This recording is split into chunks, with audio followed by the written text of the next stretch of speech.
Hello and welcome my dear student. बेटा, आज हम चर्चा करने वाले हैं बैंक समाधान विवरण यानी कि बैंक रिकंसिलेशन स्टेटमेंट की क्लास नंबर सेकंड। कहोगे सर फर्स्ट क्लास कब हो गई? तो फर्स्ट क्लास बेटा सभी बच्चों ने हमारी देखी होगी। जिसने फर्स्ट क्लास नहीं ली है उससे विनम्र निवेदन ही किया जा सकता है कि भैया हमारी फर्स्ट क्लास भी देख लो, ग्रुप पर मैसेज करो, मैं आपके पास फर्स्ट क्लास का लिंक सेंड कर दूंगा। हाँ जी, अभी जो बैंक रिकंसिलिएशन स्टेटमेंट है मैंने बताया था इसके बारे में कि दो तरह से प्रश्न पूछे जाएंगे। या तो थ्योरी का प्रश्न आएगा, वो मैं आपको पिछली क्लास में करा चुका हूँ, या न्यूमेरिकल क्वेश्चन आएंगे। ये जो न्यूमेरिकल क्वेश्चन मीनिंग प्रश्न बनाने के लिए आएगा, बैंक समाधान विवरण बनाने के लिए आएगा। इंग्लिश में से बोलते हैं बैंक रिकंसिलिएशन स्टेटमेंट। और मैं बार बार ना बैंक समाधान विवरण या बैंक रिकंसिलिएशन स्टेटमेंट ना बोलकर सिंपल से बोलूंगा बेटा BRS। हम इसे क्या बोलते हैं बेटा शॉर्ट में? BRS। तो एक BRS से आपका प्रश्न आएगा, BRS means bank reconciliation statement. इससे एक प्रश्न आएगा बनाने के लिए। तो जल्दी से कॉपी और पेन उठा लो क्योंकि अब न्यूमेरिकल क्वेश्चन की पहली क्लास है। आज से मैं आपको क्वेश्चन करने सिखाऊंगा इस चैप्टर के, कि इस चैप्टर के क्वेश्चंस को कैसे किया जाता है कॉपी के ऊपर। तो जिसे बिल्कुल कुछ भी नहीं आता, बिल्कुल जीरो आता है, लेकिन उसके बावजूद भी बेटा मेरी हमेशा से ये रही है, मैं चैलेंज ही देता हूं कि हर एक बच्चा मेरी इस क्लास को करने के बाद BRS के क्वेश्चन बनाना सीख जाएगा। बट कॉपी आपको लेनी होगी, पेन आपको लेना होगा और 15 मिनट के लिए आपको पेशेंस रखना होगा, यानी कि समझ गए होंगे। तो अब मैं आपको सिखाने वाला हूं बैंक रिकंसिलिएशन स्टेटमेंट के न्यूमेरिकल क्वेश्चंस कैसे किए जाते हैं। तो जल्दी से बेटा बिना टाइम वेस्ट किए स्टार्ट करते हैं बैंक रिकंसिलिएशन स्टेटमेंट का क्वेश्चन नंबर फर्स्ट। देखो ऐसे प्रश्न आएगा, निम्नलिखित सूचनाओं के आधार पर बैंक समाधान विवरण तैयार करें, या इंग्लिश में लिखा होगा from the following information prepare bank reconciliation statement. Bank समाधान विवरण तैयार करें। अब बारी आती है कि सर इसका फॉर्मेट क्या होगा, किस तरह से बैंक समाधान विवरण बनाया जाता है, सर उसका फॉर्मेट बता दो। फॉर्मेट का मतलब किस तरह से बनता है। तो अगर फॉर्मेट की बात करें तो कुछ भी नहीं करना, एक ऐसे लाइन खींचनी है, एक ऐसे लाइन खींचनी है, एक ऐसे लाइन खींचनी है, इस डब्बे को मिला देना है। मतलब ये समझ लो एक बड़ा कॉलम रहेगा, दो छोटे छोटे कॉलम रहेंगे। बड़े कॉलम के ऊपर क्या लिखोगे? पर्टिकुलर। और छोटे कॉलम में क्या लिखोगे बेटा? प्लस आइटम और माइनस आइटम। डेबिट क्रेडिट मत लिख दियो। आपको तो एक ही चीज पता है कि समय डेबिट क्रेडिट लिखा था, यहाँ डेबिट क्रेडिट नहीं लिखना बेटा। एक में क्या लिखना है आपको? प्लस आइटम, एक में आपको क्या लिखना है बेटा? Minus item. एक बड़ा सा कॉलम रहेगा, इस बड़े वाले कॉलम पर आप क्या लिखोगे बेटा? पर्टिकुलर, उसके बाद प्लस आइटम, उसके बाद minus item. Particular, plus item और माइनस आइटम। करना क्या है उसे भी समझते हैं। नॉर्मली क्वेश्चन में होता क्या है उसकी बात समझते हैं पहले। ध्यान दो बेटा मेरी बातों के ऊपर, 15 मिनट लगेंगे, उसके बाद आप क्वेश्चन करना सीख जाओगे। नॉर्मली क्या होगा, जब भी कोई आपके पास चैप्टर स्टार्ट होगा तो स्टार्ट यानी क्वेश्चन स्टार्ट होगा तो क्वेश्चन के स्टार्टिंग में किसी एक बुक का आपको बैलेंस दे दिया जाएगा। या तो रोकड़ बही का बैलेंस देंगे, मतलब कैश बुक का बैलेंस देंगे। तो जो आपको आंसर निकालना होगा, बात को ध्यान से समझना, आपको कैश बुक का बैलेंस दिया जाएगा और आपसे पूछा जाएगा पासबुक का बैलेंस क्या है। ये प्रश्न होता है बेटा इसके अंदर। या आपको पासबुक का बैलेंस दे दिया जाएगा और आपसे क्या पूछा जाएगा? कैश बुक का बैलेंस क्या है। पासबुक का बैलेंस देगा तो कैश बुक का आंसर निकाल कर दिखाना होगा, और अगर कैश बुक का बैलेंस देगा तो पासबुक का आंसर निकाल कर दिखाना होगा। आप चाहो तो मेरी इतनी बात कॉपी पर नोट भी कर सकते हो, है क्या? चाहे मेरी वीडियो रिवाइंड करके दोबारा सुन सकते हो कि कैश बुक का बैलेंस देगा क्वेश्चन में, तो जो आपका आंसर निकल कर आएगा उसमें पासबुक का आंसर निकल कर आएगा, पासबुक का बैलेंस। और अगर पासबुक का बैलेंस देगा तो कैश बुक का आंसर आपका निकल कर आएगा। जैसे आपके प्रश्न से बात करते हैं, बिल्कुल घबराओ मत। आपका प्रश्न नंबर फर्स्ट, और बेटा जो क्वेश्चन है ये मैंने ग्रुप पर भेज दिए हैं, आप अपने ग्रुप पर देख सकते हो, PDF आ चुकी है। उस PDF का प्रश्न नंबर फर्स्ट है, 31 मार्च को रोकड़ बही में बैंक खाने का शेष। 31 मार्च को रोकड़ बही के बैंक खाने का शेष, या ऐसा बोल सकते हैं 31 मार्च को आपके पास क्या दे रखा है? रोकड़ बही का शेष दे रखा है। किसका शेष दे रखा है बेटा? रोकड़ बही का। रोकड़ बही को क्या बोलते हैं इंग्लिश में? Cash book.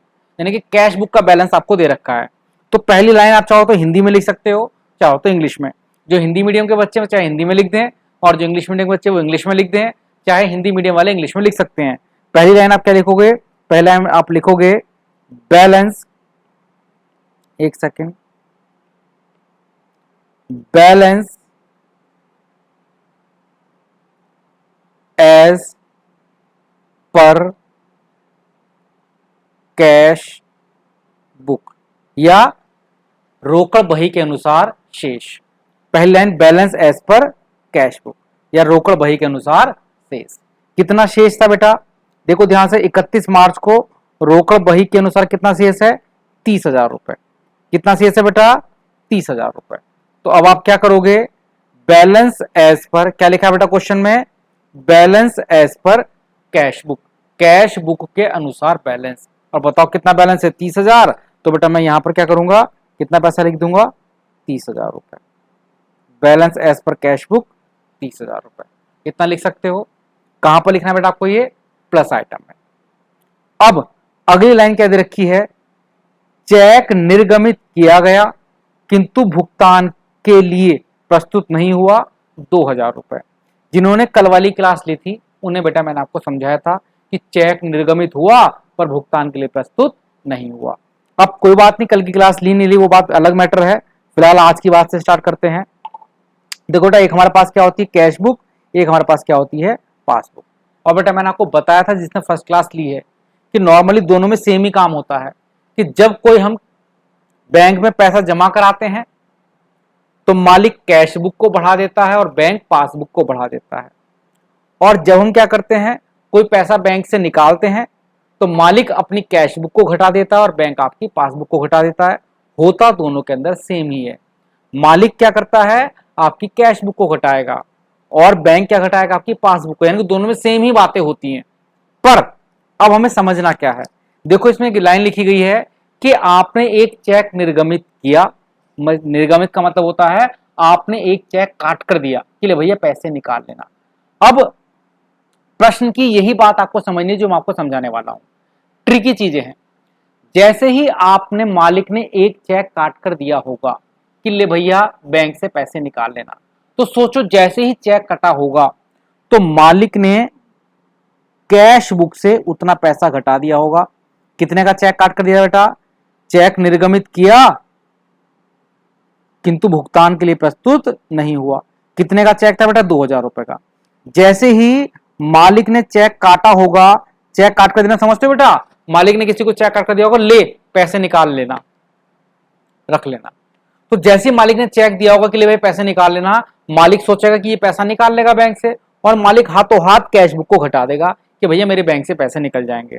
इस कैश बुक को समझना, कैश नाम भले कैश बुक है पर इसमें हम बैंक की एंट्री करते हैं, मालिक करता अपने हाथ से। तो मालिक ने जैसे ही चेक काट कर दिया होगा तो मालिक ने सोचा होगा बैंक से पैसे निकाल लेगा, तो मालिक तुरंत अपनी कैश बुक को घटा देगा कि भैया मेरे बैंक से पैसे निकल जाएंगे। पर लाइन क्या लिखी है, लाइन ये लिखी है कि चेक निर्गमित तो किया बट भुगतान के लिए वो नहीं पहुंचा। यानी कि क्या हुआ, जिसे वो चेक दिया था उसने उस चेक से पैसे नहीं निकाले, उसने उस चेक से पैसे नहीं निकाले। तो चेक काटा तो मालिक ने सोचा पैसे निकाल लेगा, मालिक ने तुरंत कैश बुक को घटा दिया, लेकिन पासबुक नहीं घटी है। लेकिन पासबुक अपनी जगह पर है। क्यों अपनी जगह पर, क्योंकि वो पैसे नहीं लेने पहुंचा ही नहीं है। तो कैश बुक तो घट गई है, पासबुक नहीं घटी है। अब हर प्रश्न में ऐसा ही होगा, कोई एक बुक घट जाएगी या बढ़ जाएगी, दूसरी नहीं घटेगी बढ़ेगी। अब हमें क्या करना है, हमें जिस बुक का बैलेंस दिया जाएगा, हमें सुधार नहीं करनी, जिस बुक का बैलेंस होगा, कैश बुक या पासबुक, किसी एक बुक का क्वेश्चन में बैलेंस दे रखा होगा। जैसे हमारे क्वेश्चन में कैश बुक का बैलेंस दे रखा था, जिस बुक का बैलेंस दे रखा होगा, मैं उस बुक में या तो प्लस करना है या उस बुक में माइनस करना है, और इस तरह से प्लस माइनस करना है कि उसका बैलेंस दूसरी बुक के बैलेंस के बराबर हो जाए। अब आप मेरे हाथों को यहां समझना बेटा, मान लो ये वाला हाथ है कैश बुक, ये वाला हाथ है पासबुक। जैसे मालिक ने चेक काट कर दिया होगा तो मालिक ने तुरंत अपनी कैश बुक को घटा दिया होगा। कैश बुक घट गई, घट गई सर, पासबुक अपनी जगह पर है। अब हमें करना क्या है, क्वेश्चन में हमें दोनों के बैलेंस को बराबर करना है। इसका बैलेंस घट के यहां आ गया, इसका बैलेंस यहां पर है, क्योंकि पासबुक नहीं घटी, कैश बुक घट गई है। हमें दोनों का बैलेंस बराबर करना है। और बराबर करने के लिए छूना किस बुक को है, जिसका हमें बैलेंस दे रखा है क्वेश्चन में। बैलेंस किसका दे रखा था क्वेश्चन में, कैश बुक का। तो हमें इस बुक को छूना है, इस बुक के साथ या तो हमें प्लस करना है इस बुक में या माइनस करना है, ताकि इसका बैलेंस इस वाली बुक के बराबर हो जाए। तो खुद बताओ बेटा मैं क्या करूं, एक बार फिर से दोनों का बैलेंस एक बार बराबर मान लिया, जैसे ही चेक काट कर दिया कैश बुक घट गई, पासबुक अपनी जगह पर है। दोनों का बैलेंस बराबर करना है, इसे नहीं छूना, कैश बुक को ही छूना है। ऑप्शन है या तो घटाओ या बढ़ाओ ताकि दोनों बराबर हो जाए। क्योंकि कैश बुक घटी हुई है, पासबुक अपनी जगह पर है, कैश बुक नीचे है, तो बराबर करने के लिए मैं क्या करूंगा, इसे घटाऊंगा, क्या घटाऊंगा तो और बैलेंस दोनों में अंतर आ जाएगा। मुझे क्या करना पड़ेगा, कैश बुक को बढ़ाना पड़ेगा, प्लस करना पड़ेगा ताकि दोनों क्या हो जाएं, बराबर। तो हमारा उद्देश्य क्या है, दोनों का बैलेंस, हमें सुधार नहीं करना, हमारा उद्देश्य दोनों के बैलेंस को बराबर लेकर आना। और छूना किसे बेटा आपको, कैश बुक को। या तो कैश बुक को घटाना है या कैश बुक को बढ़ाना है ताकि वो पासबुक के बराबर हो जाए। क्योंकि ये कैश बुक है, ये पासबुक है, जैसी चेक काट कर दिया कैश बुक घट गई, पासबुक अपनी जगह पर है। अब दोनों को बराबर करने के लिए जो हमें करना है वही चीज हमें प्लस आइटम या माइनस आइटम में लिखनी है। जो हमें करना है, जो हो गया, जैसी चेक काट कर दिया कैश बुक घट गई, पासबुक अपनी जगह पर है, इसे नहीं दिखाना। अब दोनों को बराबर करने के लिए हमें क्या करना है, हमें कैश बुक को बढ़ाना पड़ेगा, हमें कैश बुक को प्लस करना पड़ेगा ताकि पासबुक के बराबर हो जाए। और कितना प्लस करना पड़ेगा, 2000 रुपए।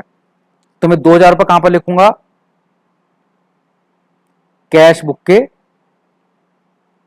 सॉरी पॉजिटिव प्लस आइटम के अंदर।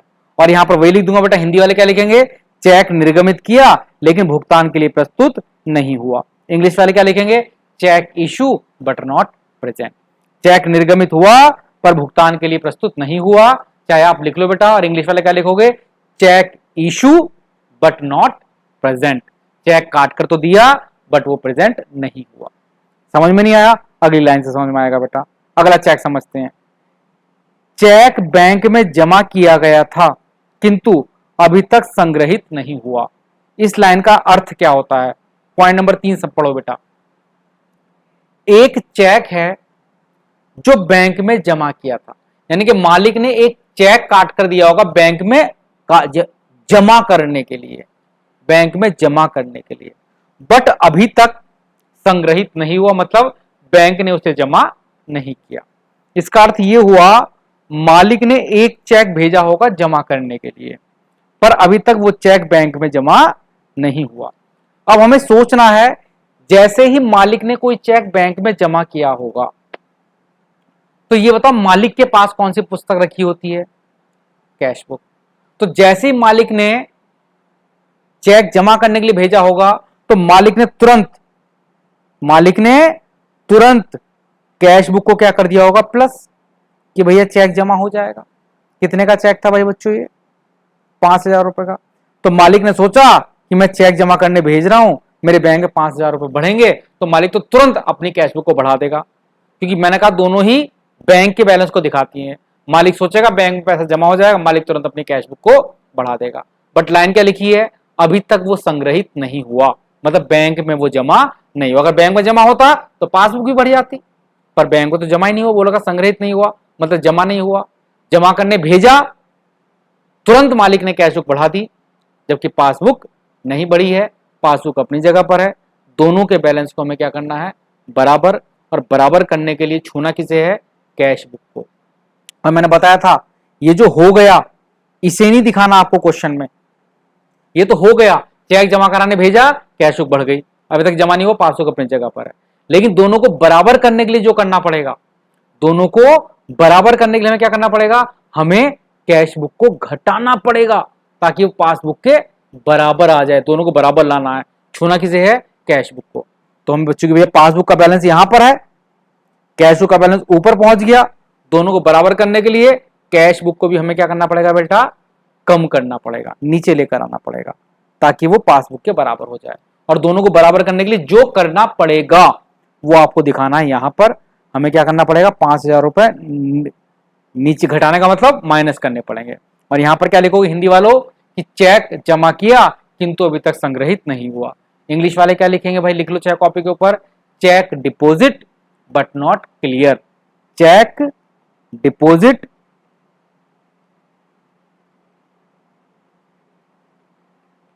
But not clear. चेक जमा तो किया लेकिन अभी तक क्लियर नहीं हुआ। ये दो लाइन लिख लोगे? हाँ जी सर लिख लेंगे। अगली लाइन क्या दे रखी है? बैंक ने ब्याज दिया जिसे सीधे पासबुक में लिख दिया। ऐसे तो करेगा भाई बैंक। अब चौथी गलती क्या हुई? बैंक ने हमें ब्याज दिया, हमें ब्याज दिया और सीधे उसने कहां जोड़ दिया? हमारे पासबुक में जोड़ दिया। अब आ जाओ भाई, इस बार क्या गलती हुई होगी? ये रही कैश बुक, ये रही पासबुक। बैंक ने हमें क्या दिया? ब्याज। जब बैंक ब्याज देता है, और ये बताओ बैंक जब ब्याज देगा तो बैंक के पास कौन सी बुक रखी होगी? पासबुक। तो बैंक तुरंत पासबुक को बढ़ा देगा। लो भाई मैंने तुम्हें ब्याज दिया, कितने का ब्याज दिया भाई? यहाँ पर 300 रुपए का। तो बैंक तो आपकी पासबुक में चढ़ा देगा कि भैया 300 रुपए का ब्याज दिया, आपकी पासबुक को बढ़ा देगा। बट खुद बताओ, बैंक जब आपको ब्याज देता है तो क्या वो लोग साइकिल में बैठकर आपको मालिक को बताने आएंगे कि भैया आपको ब्याज दे दिया है, आपकी पासबुक में चढ़ा दिया है, तुम भी अपनी कैश बुक में चढ़ा लो? सीधी सी बात है, बैंक वाले तो बताएंगे नहीं, सीधे आपके पासबुक में चढ़ा देंगे। मालिक को पता ही नहीं था, पासबुक बढ़ गई 300 रुपए से, पर मालिक को तो कैश बुक बढ़ी नहीं।